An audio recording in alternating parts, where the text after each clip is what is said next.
ওয়াসফিয়ার একটা জিনিস খুব ভালো লাগে, ও নানা বাড়ির প্রত্যেকটা মুহূর্ত অনেক বেশি এনজয় করে। ওর নানু বাড়িতে যা যা কিছু আছে সব কিছুকে ও যতদিন থাকে অনেক কেয়ারিং একটা, হ্যাঁ অনেক কেয়ারিং। ও যেমন ও এই ছাগলটাকে খাওয়াচ্ছে, ওই যে ওইখানে আরেকটা আছে সেটাকেও খাওয়াচ্ছে, আবার ছাদে গাছে পানি দিয়ে আসছে।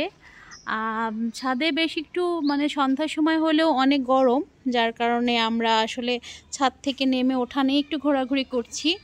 আর যেহেতু বসন্ত সময় শেষ, বৈশাখের একটু আগে, তাই বেশ গরম একটা ফিল হচ্ছে।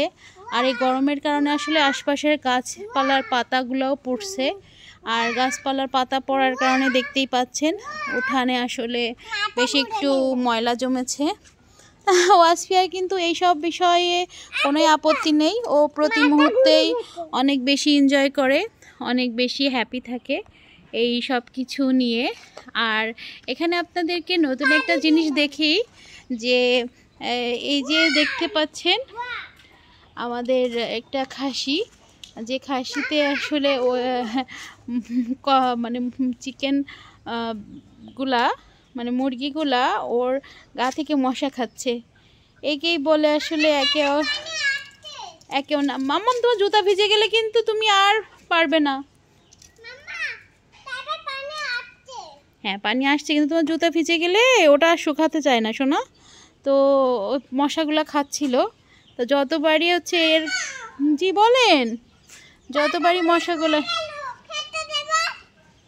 পাতা, আমি জানি তুমি এটা ওকে খেতে দাও। এই যে এটা আমরা একটা আম পেয়েছি, আমটা আমটা খেতে দাও।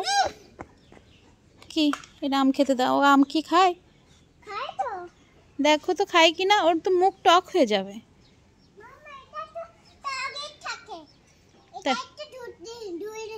না আমাকে দাও, আমি খাবো, আমি কেটে খাবো। আমাকে দাও, আমার জুতা ভিজে যাবে শোনো। না আম খেতে চায় না, তুমি হলুদ পাতাটাকে টুকরিয়ে খাওয়াও ওকে। আর এই যে আমাদের ছোট্ট ছোট্ট মুরগির বাচ্চাগুলোর আপডেট, তারা কিন্তু 16 জন সদস্য জন্মগ্রহণ করেছিল, বর্তমানে তারা 6-7 জন মতো আছে, বাকিরা সবাই আসলে পুষ্টিহীনতায় মারা গিয়েছে। আমাদের এই জন্য খুবই মন খারাপ।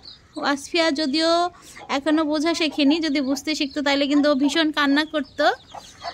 এটা এই যে সবাই এই চিকেনগুলোর জন্য দোয়া করবেন আমাদের আসলে।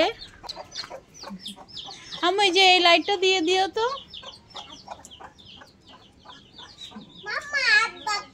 তাই